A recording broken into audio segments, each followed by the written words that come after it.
Assalamualaikum warahmatullahi wabarakatuh. Selamat siang dan salam sejahtera bagi kita semua. Yang kami hormati Kepala Sekolah SMA 3 Salatiga, yang kami hormati, yang saya cintai adik-adik siswa SMA 3 yang baru. Tidak lupa saya ucapkan selamat adik-adik terpilih jadi siswa SMA 3 yang notabene termasuk sekolah favorit di Salatiga. Ya, saya ucapkan selamat. Tidak mudah masuk di SMA 3. Ini merupakan suatu prestasi bagi adik-adik, sekaligus penghargaan yang setinggi-tingginya apabila adik-adik bisa sekolah di SMA 3. Sebelum kami memberikan materi, adik-adik perlu kami perkenalkan dulu. Kami Kapolsek Sidoarjo, AKP Harjan Widodo SH, ya. Kemudian kami asli Salatiga, Dik. Kalau adik-adik mau singgah, mau bertamu silaturahim, silahkan di rumah kami, Bapak Harjan Widodo, Jalan Sindoro, tepatnya di belakang Kota Madya, Kota Salatiga. Langsung saja, Dik, kami tidak usah panjang lebar, kami akan memberikan materi bahaya dan apa itu narkoba, ya, bahayanya pemakainya, kemudian untuk proses hukumnya, ya ini adik-adik perlu ketahui semua. Ya, mudah-mudahan siswa baru dari SMA 3 tidak ada yang memakai, apalagi mengedarkan jenis-jenis narkoba. Ya, kami rinci satu persatu, ya, dari narkoba itu. Ya, kami di sini memberikan penyuluhan agar adik-adik tahu apa itu bahaya narkoba dan nanti efeknya apa, dan nanti ada pasal-pasal yang akan dikenakan. Jadi dalam Undang-Undang Nomor 35 Tahun 2009 Pasal 7 diatur bahwa narkotika hanya dapat digunakan untuk kepentingan pelayanan kesehatan dan pengembangan ilmu pengetahuan dan teknologi saja. Jadi selain dari untuk kesehatan dan pengembangan pengetahuan dan teknologi tidak boleh, artinya tidak berhak dan bisa berhubungan dengan atau melawan hukum, ya.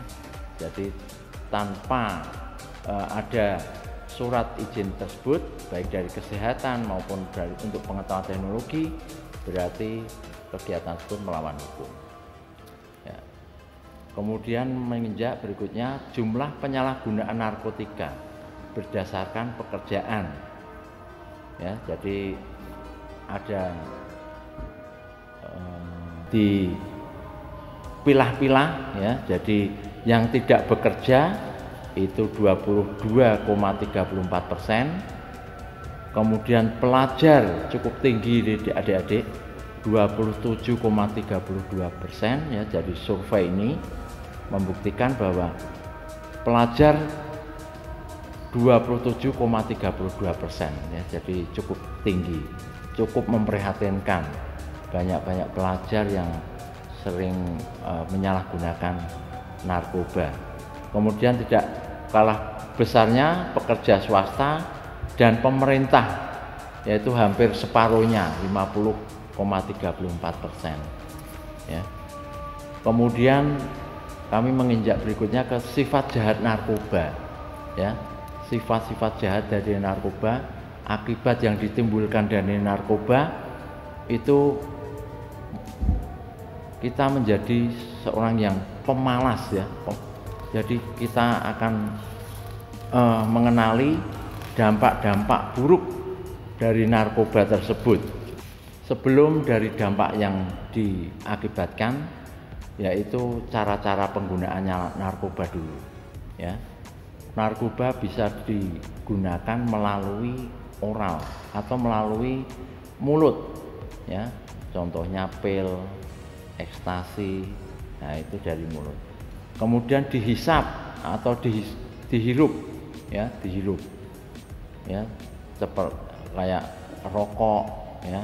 Kemudian lem, ya, ini yang sering digunakan adik-adik maupun yang pemakai adalah seperti itu. Jadi merokok, kemudian dicampur ganja, kemudian ada lem kastor itu dihirup, itu ternyata juga bisa untuk halusinasi atau untuk, ya, istilahnya fly lah, ya, kata atau istilahnya yang paling lazim adik-adik ketawa adalah fly, ya. Kemudian dihisap, ya, dihisap melalui hidung, ya. Kemudian injeksi yang sering kita lihat yaitu diinjeksi atau disuntikkan, yaitu memasukkan cairan, ya, dalam hal disuntik, kemudian beredar ke seluruh tubuh, masuk ke paru-paru, kemudian hati, jantung, dan otak, ya. Kemudian remaja rentan terjerat narkoba, ya. Jadi saya pesan sekali lagi untuk adik-adik agar lebih berhati-hati dan waspada dalam hal pergaulan, ya. Adik-adik harus lebih mewaspadai atau lebih memilih dalam pergaulan, harus lebih selektif, ya, karena di sini faktor-faktor lingkungan, ya, faktor lingkungan lebih dominan, ya. Faktor lingkungan termasuk pergaulan, kemudian faktor yang lain adalah faktor keluarga, ya. Faktor keluarga juga dominan juga.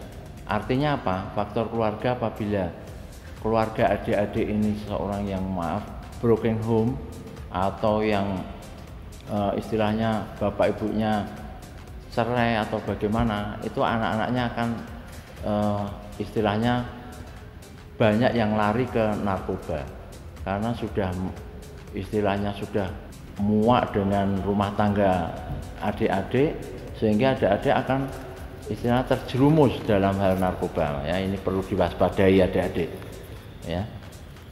Kemudian tanda-tanda pecandu atau pengguna narkoba, ya. Jadi tanda-tandanya gampang sekali. Apabila ada dari lingkungan kita yang malas, ya, orangnya tidak pernah kerja, hanya di rumah saja, kemudian sering menyendiri, ya, itu perlu diwaspadai, ya. Kemudian ada sifat lagi yang menunjukkan tidak peduli, ya, tidak peduli, cuek, artinya seperti itu, ya. Itu perlu diwaspadai adik-adik. Jadi tanda-tanda yang perlu kita ketahui dari adik-adik atau teman-teman sekitar kita adalah orangnya malas, ya, kemudian menunjukkan tidak peduli pada lingkungan, artinya cuek, kemudian waktu dihabiskan di kamar mandi, ya, kemudian dia menyendiri di suatu tempat yang gelap, ya, itu salah satu ciri-ciri dari orang-orang yang terkena narkoba. Kemudian tidak kalah pentingnya nafsu makan, ya, nafsu makannya tidak menentu. Kadang-kadang dia nafsu makannya besar, kadang-kadang tidak bernafsu untuk makan, ya. Banyak kan tidak bernafsu untuk makan dia, ya. Dia malas untuk makan, hanya istilahnya menggantungkan dengan, ya, narkoba tadi, ya, menggantungkan dengan narkoba. Kemudian tidak kalah pentingnya takut air, ya, adik-adik kalau teman-temannya banyak yang istilahnya di sekitar kok tidak pernah mandi atau takut air, perlu diwaspadai, ya, perlu dicurigai, ya. Contohnya anak-anak pang, ya, anak-anak pang yang pinggir jalan itu adik-adik, dia tidak mau berhubungan dengan air, jelas tidak mau. Saya pernah menangkap seorang anak-anak pang itu, saya mandikan dia menjerit-jerit, ya, karena dia takut air, ya. Ini salah satu dari efek dari narkoba seperti itu, ya. Jadi dia takut air, apalagi mandi, ya. Wong air aja takut apalagi mandi, sehingga anak-anak pang itu jarang mandi karena dia sudah ya istilahnya terkontaminasi dengan narkoba tersebut ya.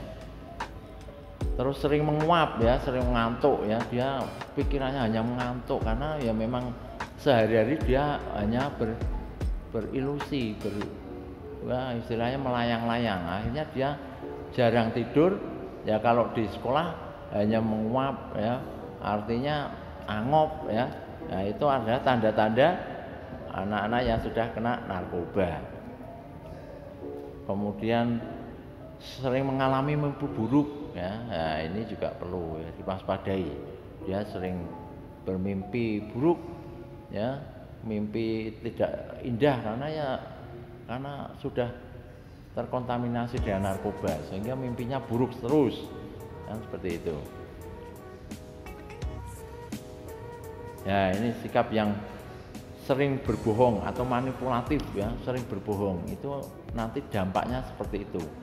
Dampaknya yang paling ekstrim adalah habis sering berbohong, kemudian mencuri ke temennya ya, melebar lagi mencuri ke orang tua ya. Kemudian yang ini ada salah satu, sebelum saya tutup adik-adik, jadi narkoba itu adalah singkatan adik-adik ya. Jadi narkoba itu N-nya narkotika, kemudian Ko-nya itu psikotropika, kemudian bahan adiktif lainnya. Ya, narkotika itu termasuk ganja, itu narkotika ya. Adik-adik harus perlu ketahui narkotika itu ya. Jadi narkoba itu ada 3 jenis. Narkotika, psikotropika itu jenis pil ya, banyak pil magadon ya, itu jenis-jenis pil itu termasuk psikotropika.